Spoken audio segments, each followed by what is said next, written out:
What's up mga ka-random? Welcome back to my channel. Today gagawa na naman tayo ng budget-friendly recipe under 100 pesos. Let's go! So ang ating mga ingredients for today, pretty basic lang. Kangkong, crispy fry, wala ka na, flour, onion, garlic, isang itlog, syempre, yung mantika natin, salt and pepper. So kung makikita nyo, or kung mahulaan nyo, ang gagawin natin ngayon is kangkong patty ala Tito Random. Tara, luto na tayo. So ang gagawin lang natin una-una, first, ito muna, hiwain muna natin siya. So tanggalin lang natin siya para mga kalahati. So nakabungkos na siya ng ganyan. Then, i-dice mo siya.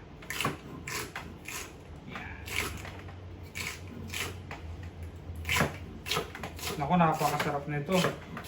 Kung hindi pa kayo nakakatikim or nakakagawa ng kangkong patty, this is the very ulam na magugustuhan ng mga anak niyo. Kasi, lasang fried chicken. Pwede niyo silang dayain na fried chicken to. Pero di nila alam, kangkong lang pala. So, di ba? Kasi meron siyang crispy fry.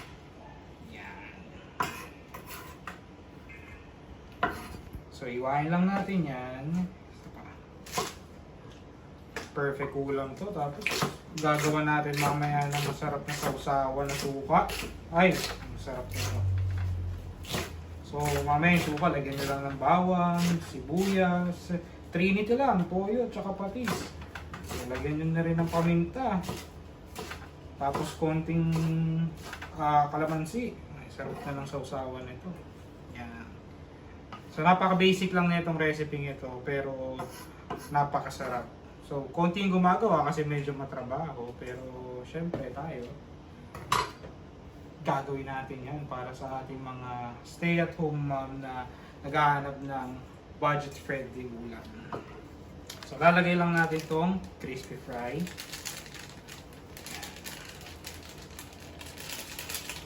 Sama-sama lang sila dyan. Natin.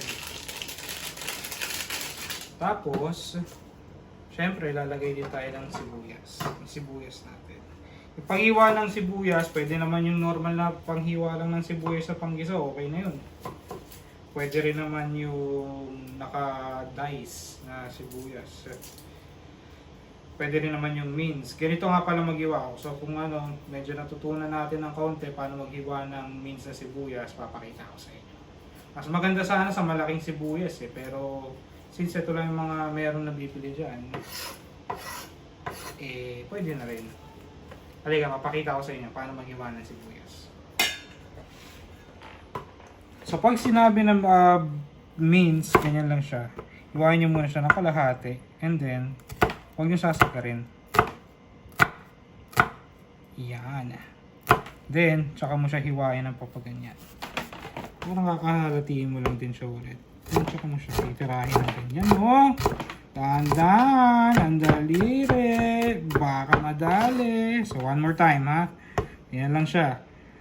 Hiwa, hiwa, hiwa. Pero hindi mo siya hihiwain ng buo. Titira ka ng konti. Then, hiwa ka pa ganyan. Then, tsaka mo hiwain ulit.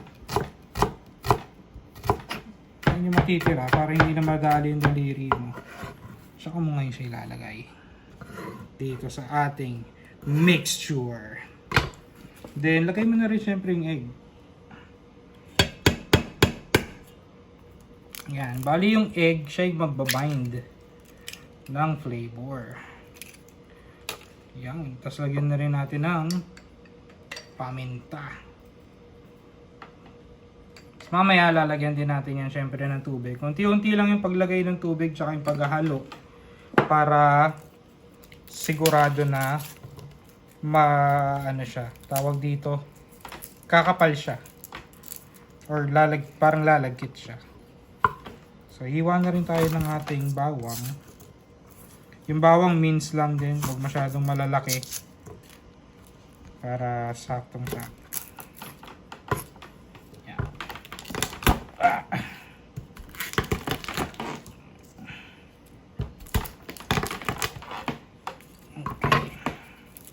So yung ginamit ko na bawang dito, ano lang, mga... Siguro depende sa dami, pero ang gamitin nyo na din na bawang. Kung ako lang is mga isang buong bawang. So kung bibili kayo ng let's say 40 pesos na kangkong, gamitin yung bawang mga ano, isang buong bawang para marami-rami. Tapos sibuyas, dalawang malaki. Or depende sa gusto nyo, kayo na mag-adjust. Pero ko ako kasi gusto ko is laging mabawang tsaka sibuyas yung aking kangkong patty. So depende na kung paano kayo mag-experiment sa inyong kangkong patty. Naku, sarap nito.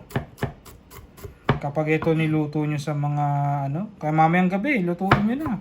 Pagkatapos nito, pwedeng merienda, pwedeng ulam, pwede rin sa almusal, parisan nyo ng itlog. Kung ayaw nyo naman, edi palaman nyo sa tinapay. Pwede rin. Kayo nang bahala. Yan. Lagay mo lang siya dyan.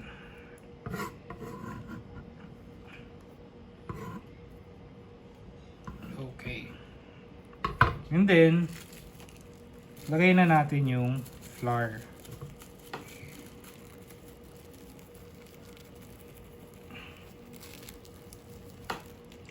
So ito na nga, napagsama-sama na natin sila.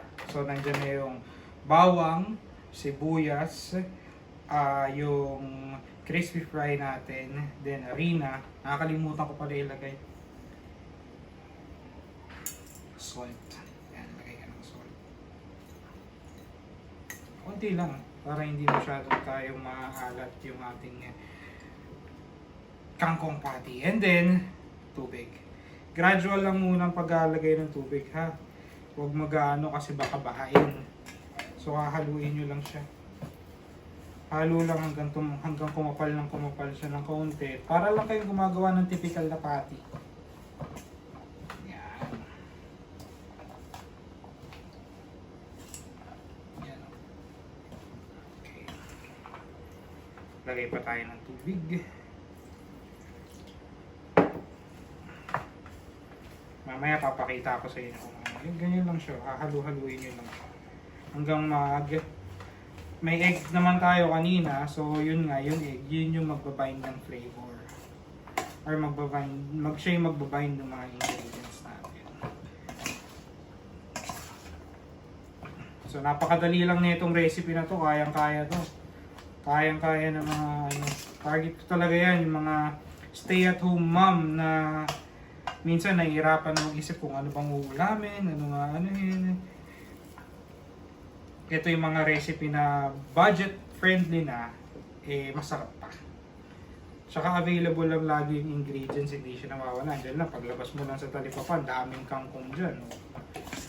Tsaka very addictive to. Totoo lang, very addictive.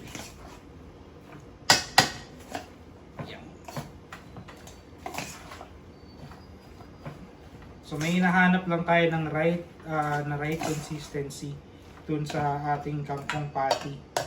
Para pag pinrito mo siya, hindi siya maghihiwa-hiwalay. Para ka lang gumagawa ng okoy. So kung nakagawa na kayo ng okoy, same process lang din siya. Pinagkaiba lang, syempre ito, kangkong. Tsaka very addictive nga siya.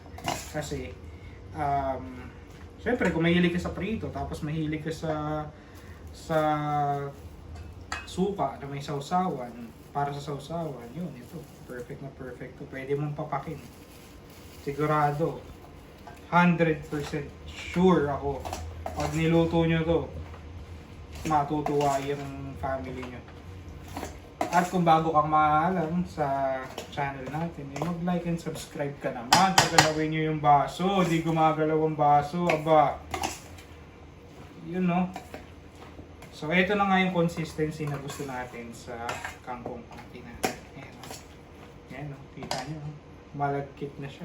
So, pag nilapag mo na yan, okay na yan. So, lagyan lang tayo konting tubig pa.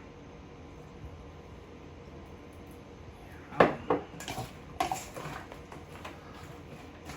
Sakto, yun, o. Okay. Papainit na tayo ng mantika and then mapiprito na tayo.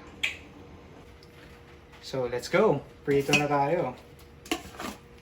So, ganito lang siya. Ganyan yun. Ganyan. Yan. Kuha ka lang ng konti. And then, so dapat yung ano, almost deep fry siya. Tapos mainit na mainit yung kawali. Yan. Tapos saka mo siya ilagay. I-flat nyo lang siya para yung mga gitna maging crispy din. Hindi siya maging soggy. Around soggy. Parang nga lang kayong gumagawa ng offal.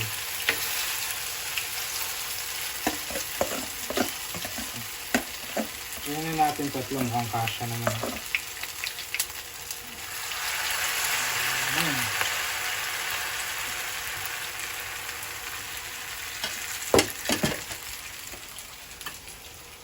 So yan, no? Antay mo lang siyang magbuo. At ganyan-ganyan mo lang siya ng mantika. Para yung ibabaw niya, tumitigas na din. And then, pag yung ilalim niya, syempre, obvious naman kapag nagpiprito ka, ayaw natin ng sunog, di ba? So, ang technique kasi dito, pag ganyan, pinipress ko siya, yung gitna. Mag-ahayit ako ng konti, mag-medium high ako ng apoy. Kapag alam ko na buo na yung ilalim niya, para hindi siya hindi siya masunog, flip ko na agad siya. Yan, no? Yan. Tapos press ulit. Press mo ulit siya. So this way, hindi siya hindi siya yung parang mga merong sa gitna, yung may mga arena sa gitna. Ito wala to.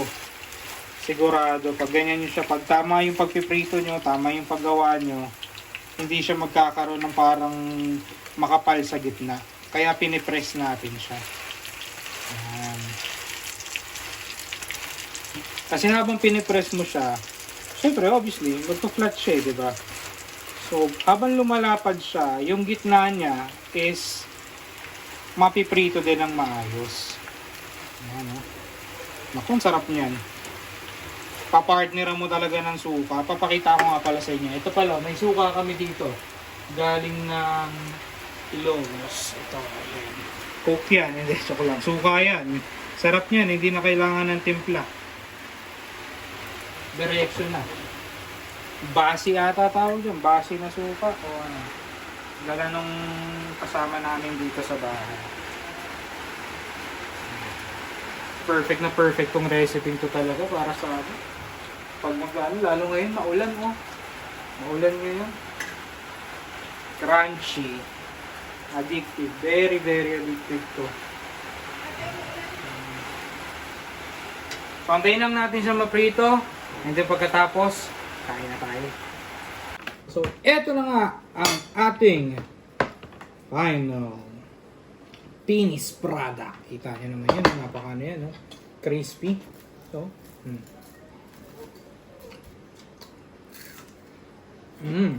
ang suka.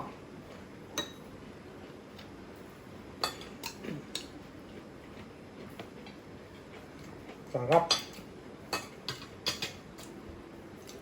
The best. Perfect. Perfect. So kung nagustuhan nyo nga yung video na to, syempre pagalawin nyo naman yung baso. Subscribe na kayo and click the bell button para updated ka lagi sa mga bagong videos natin. And yun lang. Maraming salamat mga ka-random. Peace.